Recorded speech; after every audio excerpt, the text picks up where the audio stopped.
Live देख रहे हो कृपया आवाज़ आने की पुष्टि कर दें। तो बहुत ज़्यादा नहीं, बस 3 बिंदु हैं, 3 बिंदुओं पर चर्चा करनी है और फिर मैं अपनी बातें रखूँ।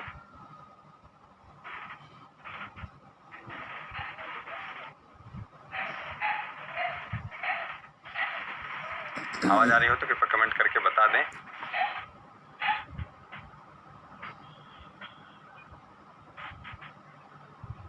और बहुत ही अहम मुद्दे हैं, बस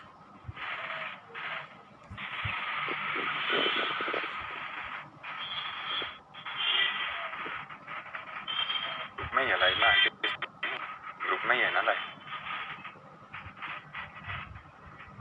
सभी को नमस्कार। जैसा कि पिछले कुछ दिनों से एक, अब उसको अफवाह कहिए या कुछ भी कहिए, बस एक भ्रम फैलाया जा रहा है, गलत न्यूज़ फैलाई जा रही है कि सर्वेश प्रताप सिंह के द्वारा या उनके किसी के साथी के द्वारा ओबीसी SC/ST जो ओवरलैपिंग वाला मामला है उस पर केस कराया जा रहा है। तो उसका स्पष्टीकरण है और सुप्रीम कोर्ट की तैयारी कुछ बातें हैं और एक और अफवाह ही समझिए, या अफवाह तो नहीं कह सकते, लेकिन एक केस किया गया है BTC 2015 बैच को बाहर करने के लिए। उस पर तरह तरह की भ्रांतियाँ लोगों की, इन्हीं सब चीज़ों को स्पष्ट करने के लिए बहुत ही मैं कम समय में अपनी बातें रखूँगा। और सबसे पहले जिस तरह से पिछले कुछ दिनों से नाम जोड़ा जा रहा है हमारा ओबीसी ओवरलैपिंग मुद्दे से, तो उस पर मेरा इतना कहना है भाई कि देखो 2015 बैच जब से शुरू हुआ था तब से अगर मुझे बैच को बांटना ही होता तब मैं पहले ये सब कर चुका होता। और जिस मुद्दे से कोई सरोकार नहीं है उस मुद्दे से मेरा नाम बार बार जोड़ा जाता है और मुझसे बार बार उम्मीद की जाती है कि मैं आके स्पष्टी कर दूँ। तो या तो आप लोग भरोसा नहीं कर रहे हो, भरोसा एक बार किया तो उस भरोसे को बरकरार रखिए। किसी के स्क्रीनशॉट वायरल कर देने से कि हाँ दूसरा कोई केस कर रहा है और उसके हमारे पहले के कुछ संबंध रहे, वो हमारा मित्र रहा है, तो उस चीज़ को आप ऐसा जोड़ के देख रहे हैं कि हम वो केस करा रहे हैं, तो ऐसा कुछ नहीं है। वो बस एक तरह तरह के लोग हैं इसमें। अब चाहे पास वाले लोगों को भी मान सकते हैं उसमें जो साथी उत्तीर्ण नहीं हुए उनको भी मान सकते हैं। उनके द्वारा भ्रांतियाँ फैलाई जा रही हैं और कहीं ना कहीं से उनका उद्देश्य हमको अपने लक्ष्य से भटकाना है। और हम सब उसमें भटक भी रहे हैं। हम सब आपस में लड़ रहे हैं कि हाँ जनरल है, कौन ओबीसी है, किसका कितना गुणांक है, कौन सही से लड़ रहा है, कौन। तो ये सब चीज़ें नहीं होनी चाहिए, मेरा मानना है। मैं इस मुद्दे को भी फिर से रखूंगा क्योंकि कुछ साथी अभी साथ बाद में जुड़े। और दूसरा सबसे अहम मुद्दा है सुप्रीम कोर्ट की सुनवाई का। सुप्रीम कोर्ट में सुनवाई जो 18 के बाद कभी 18 से लेके 18 के बाद कभी तक हो सकती है। हो सकता है 18 को हो जाए या 19-20 कभी भी हो सकती है। अभी लिस्ट अगर शाम तक आती है तो हो सकता है 18 के लिए लिस्ट में केस आ जाए अपना। और ये बहुत ही अहम सुनवाई होनी है। शिक्षा में सीधे सीधे स्टे की मांग करेंगे। जहाँ आप जो बीएड के साथी वीडियो देख रहे हो मेरा, उनसे भी मेरी अपील है कि भैया आपकी टीम का कोई भी सुप्रीम कोर्ट में नहीं लड़ रहा है, हमारी BTC की टीम ही सुप्रीम कोर्ट में है, तो कृपया करके सहयोग करें। क्योंकि आपके साथी जब वहाँ पे नहीं हैं और आप अगर भर्ती में फाइट कर रहे हैं तो कृपया करके सहयोग करें जिससे कि वहाँ पे स्टे से बचा सके। और बस एक सुनवाई की अपील है। हम लोगों का जो खर्चा आ रहा था, हम लोगों ने बताया था लगभग 6-6.5 लाख के आसपास का आ रहा था। हम लोगों का कलेक्शन 4 लाख का हो चुका है। अब जितना बाकी है, एक दिन का समय है। सबको पता होगा कि वकीलों की फीस पहले दी जाती है। एक दिन का समय है, उसमें से हमें अतिशीघ्र कलेक्शन करके देना है। और अफवाहें उड़ रही हैं कि 20 तारीख को केस लिस्ट हुआ है, तो ऐसा कुछ नहीं है। अभी लिस्ट वगैरह कुछ आई नहीं है, लेकिन एक उम्मीद के तौर पर कह सकते हैं कि 18, 19, 20 कभी भी केस अपना लिस्ट हो सकता है। तो तैयारी हमारी जारी है। जो पेमेंट वगैरह जो दिया गया है वकीलों को लगभग 2.5 लाख के आसपास तक का, वो उसकी स्क्रीनशॉट वगैरह डाल दिए गए। बाकी पेमेंट जितना अभी 1.5 लाख का कलेक्शन जो बचा है उसको पेमेंट कर दिया जाएगा। और बाकी जो 2 लाख है वो आप लोग सहयोग करते रहिए जिससे कि कल शाम तक हर हाल में किया जा सके सहयोग। और पूरे मामले में जैसा कि बताया गया था कि आप लोग, क्योंकि सबके पास सारी सुविधाएं इस समय और सबका संपर्क हर जगह रहता है, तो आप लोगों ने पता भी कर लिया होगा कि रमणीक जी जो हमारे सीनियर अधिवक्ता हैं सुप्रीम कोर्ट में, उनके बारे में पता कर लिया होगा। सारी चीज़ें सर्च करके पता कर ली होंगी उन्होंने किस मामले के वकील हैं, कैसे केसेज वो लड़े हैं, कैसे केसेज जीते हैं, कहाँ पे किसको जीत दिलाई, सारी चीज़ें आपने पता कर ली होंगी उनके बारे में। तो मेरा बस इतना कहना है, बहुत ही अच्छे वकील हैं वो, और उनके लिए सब लोग सहयोग करिए क्योंकि सहयोग बिल्कुल भी नहीं प्राप्त हो रहा है। इसमें वो भी सब लोगों को आपस में लड़ा के चीज़ें खंडित की जा रही हैं। जो व्यवस्था हम लोग बनाए हुए थे पहले से, उस पर लगातार प्रहार किया जा रहा है। और ऐसा अपने बीच के लोग कर रहे हैं। उनको चाहे ऐसा समझ लीजिए कि वो इस भर्ती से बाहर होने का उनको डर है या वो पास ही नहीं हो पाए हैं, तो सारी चीज़ें हैं। और मैं बार बार लोग मुझसे उम्मीद करते हैं कि मैं बार बार लाइव आके स्पष्टीकरण दूँ। पिछले लगभग जिस दिन फाइनल आंसर की आई है उसके दूसरे दिन से ही मैं लखनऊ में हूँ और लगातार सभी, मैं मंत्री से भी मिला, माननीय बेसिक शिक्षा मंत्री महोदय से, मैं लगातार अधिकारियों से मिल रहा हूँ।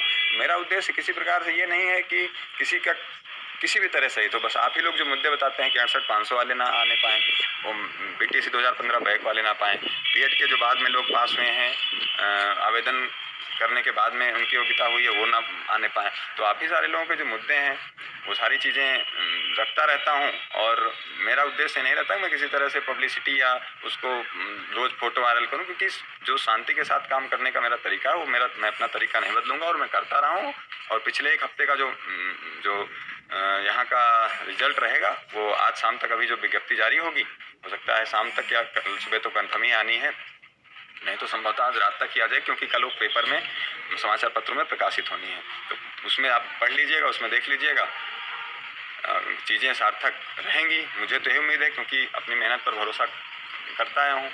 और बार बार स्पष्टीकरण की उम्मीद आप लोग करते हैं कि मैं लाइव आके बताऊं कि नहीं मैं केस नहीं लड़ रहा हूं। भाई एक बार भरोसा कर लो, अगर मैं कुछ गलत भी करूंगा तो मैं खुद बताऊंगा कि हाँ मैं गलत करने जा रहा हूं। एक बार भरोसा कर लो कि हाँ, अगर हमने कह दिया है कि मैं केस, मैंने उस दिन पोस्ट करके भी बता दी कि मेरा उस केस से कोई संबंध नहीं, फिर भी लगातार जोड़ा जा रहा है कि अरे हमारे जो वकील हैं DP शुक्ला महोदय, उनके माध्यम से केस कराया जा रहा है तो सर्वेश ने केस किया होगा। अरे हम लोगों ने उनसे बात की, सारी चीज़ें क्लियर की, तो उनका कहीं केस में नाम नहीं। और आप लोग अगर ओवरलैपिंग का केस होता भी है तो उसमें ना हमारा कहीं नाम आएगा ना DP शुक्ला सर का कहीं नाम आएगा। अब लोग इसको ये समझते हैं कि किसी और के माध्यम से कराया जा रहा है, तो भाई भरोसा रखिए। हम लोग भी, हम ना अपना गुणांक कभी आज तक बढ़ा के बताएं बाकी नेताओं की तरह, जो सारी चीज़ें हैं एक्चुअल हैं। और किसी प्रकार की कोई जो ये अफवाहें फैलाई जा रही हैं इनसे बचा करिए। बस मेरा उद्देश्य यही है कि जो अभी लड़ाई हमारी हो 90-97 में, क्योंकि अगर हम लोग डबल पे कुछ भी गड़बड़ हो गया होता तो कहीं ना कहीं से ये जो सारे मुद्दे हमारे लिए द्वितीयक होते। अभी प्राथमिक मुद्दा हमारा है 90-97। सुप्रीम कोर्ट में एक बार गलती से भी, क्योंकि स्टे का सिंगल बेंच में किसी ने नहीं सोचा था कि जनवरी में स्टे हो जाएगा, किसी को नहीं उम्मीद थी, लेकिन हो गया। तो लगभग कितना हम लोगों ने झेला, पूरा 1-1.5 साल झेल के आए हैं। तो कम से कम उस चीज़ से बचने का प्रयास करिए कि आपस में न लड़िए। इससे आप नहीं सहयोग कर रहे हैं तो आप कम से कम दूसरे को भड़काइए मत कि हाँ जो मैं गलत कर रहा हूँ, मैं OBC का ओवरलैपिंग का केस लड़ने जा रहा हूँ। ये सारी चीज़ें बहुत ही दुख होता है सब सुनकर। लेकिन अब क्या है, शुरू से मैं इस बात में विश्वास रखता हूँ कि जो पूरे बैच की BTC 2015 बैच की एकता रही है, मैंने उसको बना के रखी है और मैं उसको अंत तक बना के रखूँगा। चयन ना होना एक अलग बात है, लेकिन अब उसको अगर मैं वो केस कर रहा होता या उसमें डायरेक्टली इन्वॉल्व होता तो आप उसका प्रूफ दिखाइए मुझे। हम लोग मुझे स्क्रीनशॉट भेजते हैं कि मैं किसी ग्रुप में ऐड हूँ। अरे भाई कोई नंबर ग्रुप में ऐड कर लेता है, 200-300 ग्रुप हैं, इतना थोड़ी ना देख पाता हूँ कि किस ग्रुप में कौन क्या कर रहा है, कौन कैसी बातें कर रहा है, किस तरह की बातें कर रहा है। तो अपील है आप सबसे सहयोग के लिए सुप्रीम कोर्ट की, और उम्मीद है इस मेरे वीडियो के बाद ये चीज़ें स्पष्ट हो जाएंगी। और मैं अंतिम बार स्पष्टीकरण दे रहा हूँ कि जनरल OBC वाला जो विवाद है उसको ख़त्म करिए यहाँ पे। और ना हमारा इसमें कोई रोल है, ना हमारी टीम के किसी साथी का रोल है, और ना हमारे जो अधिवक्ता हैं DP शुक्ला सर उनका कोई रोल है।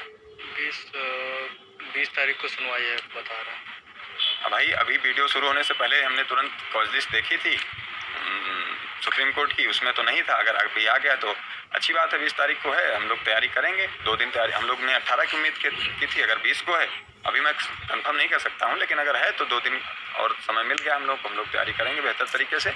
और विश्वास रखिए हम लोग स्टे से बचाएंगे भर्ती को। बस आप सबके बहुत अच्छे सहयोग की ज़रूरत है, क्योंकि सिंगल बेंच में हम लोगों ने करीब जो हार हम लोग की हुई थी उसका मुख्य कारण ये था कि पहली तिथि पर हमारे पास सीनियर अधिवक्ता नहीं था। मैं फिर से याद दिलाना चाहता हूँ, जो 17 से 20 जनवरी का घटनाक्रम था उसमें मात्र लगभग 55 से 60 हज़ार का सहयोग आया था सिंगल बेंच की। लगभग 1-1.5 साल पहले की बात कर रहा हूँ। तो उसका कारण यह था कि लोग सक्रिय नहीं थे, लोग सरकार के भरोसे थे, सहयोग नहीं आया। हम लोगों ने जूनियर वकील को अमरीनाथ त्रिपाठी महोदय को नहीं हो पाया कुछ, क्योंकि विपक्ष की तरफ से 3-4 सीनियर थे, हमारी तरफ से 10-2 जूनियर, तो कुछ नहीं हो पाया। बाद में हम लोगों ने तिवारी जी को जरूर किया था, लेकिन चीज़ें हमारे पक्ष में नहीं आई। और डबल बेंच में हम लोगों ने मेहनत और जीत मिली, मेहनत हुई वकीलों के द्वारा, जीत मिली। तो अब आप सबसे ये स्पष्ट करना चाहता हूँ कि यहाँ पे कोई चूक ना होने पाए। जो सुप्रीम कोर्ट की लड़ाई है हमारी, तो सुप्रीम कोर्ट की लड़ाई में एक तरीके से जो अंतिम सहयोग के तौर पर हम लोग अपील करें। हम लोग ज़्यादा कोई डिमांड भी नहीं कर रहे हैं कि हाँ हम भविष्य के लिए 20 को है पक्का। 20 को सुनवाई अगर पक्का है तो ठीक है, निश्चिंत रहिए, हम लोग पूरी तैयारी में हैं और लड़ाई लड़ेंगे, स्टे से बचाएंगे भर्ती को। और भर्ती 3 से 6 जून के बीच का जो नियुक्ति पत्र का समय है, यथावत समय पर तय समय पर पूरी होगी। और एक ही हेयरिंग की हम लोग की डिमांड है कि एक हेयरिंग की फीस जो हमारा जो खर्चा आ रहा है लगभग 6 से साढ़े 6 लाख का, वो पूरा हो सके। और उसमें हम लोग जल्दी से जल्दी व्यवस्था करके हम लोग जो कल शाम तक का टारगेट रखें उसमें थोड़ा अगर सक्रिय होकर आप सब सहयोग कर दें, क्योंकि जितना डबल बेंच में लोगों ने सहयोग किया था उसके 20% भी लोग सहयोग नहीं कर रहे हैं। उसके अगर वहाँ पे 2000 लोगों ने करीब सहयोग किया था, यहाँ पे भी 500 लोग भी नहीं आगे आए जो खुल के सहयोग कर सकें। और बाकी तरह तरह की बातें हैं। एक 15 बैच को बाहर करने के लिए बहुत पहले मार्च में एक केस हुआ था, हम लोगों को पता नहीं चल पाया था, उस पर एक ऑर्डर हुआ था। तो ऐसा कुछ नहीं है, उसको हम लोग अच्छे से उसका विश्लेषण कर रहे हैं। हम लोग पूरी टीम एक साथ होकर उस पर काम कर रही है और कुछ भी अहित नहीं होने दिया जाएगा। आप सबको ये पता है कि 15 बैच बहुत ही मुश्किल से, बहुत ही संघर्षों के बाद शामिल हुआ है।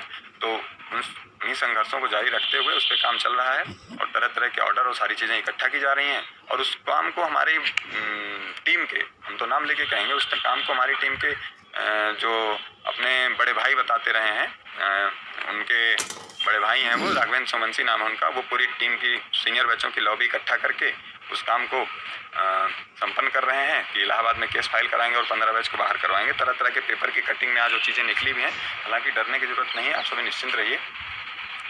और मैं फिर से अपील करूँगा कि सुप्रीम कोर्ट के लिए सब लोग एक बार आगे आइए और सहयोग करिए, डरने की ज़रूरत नहीं है। बस पहली हियरिंग की हम लोग वहाँ पे स्टे से अगर बचा लेंगे तो जाहिर सी बात है अभी वहाँ पे सुनवाई का माहौल नहीं है, सर्विस मैटर लिस्ट नहीं हो रहे हैं। एक हियरिंग किसी तरह वो पार कर लेते हैं, स्टे नहीं होता है तो भर्ती संपन्न हो जाएगी। क्योंकि अगली सुनवाई मुझे उम्मीद जो हमारे अधिवक्ता हैं और मुझे व्यक्तिगत रूप से आप सबको भी होगी कि एक ही हियरिंग वहाँ होनी है। बाकी अगली सुनवाई की तिथि जून में या जुलाई में जब भी लगनी होगी लगेगी, लेकिन इस दौरान सुनवाई नहीं होगी, पूरी भर्ती संपन्न हो जाएगी। तो बस स्टे से बचाना है। और फिर से मैं स्पष्ट कर देना चाहता हूँ, बार बार स्पष्टीकरण की उम्मीद ना रखें। मेरा ओबीसी ओवरलैपिंग या जो भी ओवरलैपिंग का मामला है उस मुद्दे से कोई मतलब नहीं है।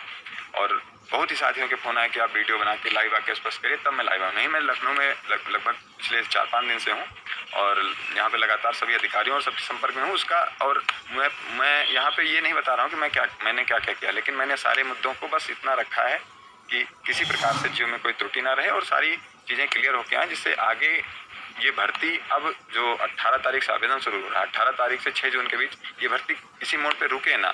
एक एक दिन अहम होगा इसका, और इसमें अगर कोई भी किसी प्रकार की त्रुटि रह जाती तो दिक्कत हो सकती थी, इसलिए वो सुझाव दिया गया है। अब जो मेहनत की गई उसका परिणाम आज रात तक या कल सुबह तक जो विज्ञप्ति जो जारी होगी उसमें आ जाएगा।